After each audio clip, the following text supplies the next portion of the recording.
لگے منہ بھی چڑھانے دیتے گالیاں صاحب، زبان بگڑی تو بگڑی تھی، خبر لیجئے دہن بگڑا۔ سینئر اینکر پرسن حامد میر نے پارلیمنٹیرین کے رویے پر دکھ کا اظہار کر دیا۔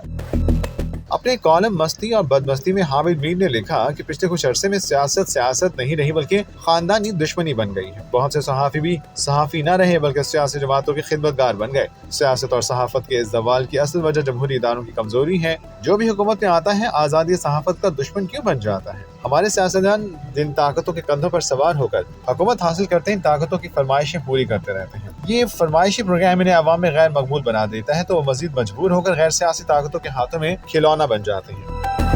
حامد میر نے لکھا کہ آزادی صحافت دراصل پارلیمنٹ کی مضبوطی سے مشروط ہے۔ پارلیمنٹ مضبوط ہوگی تو صحافت کی آزادی کو تحفظ ملے گا۔ اگر پارلیمنٹ صحافت کی آزادی سراب کرنے کے لیے قوانین بنائے گی تو صحافیوں کو انصاف کے لیے عدلیہ کے پاس جانا پڑے گا۔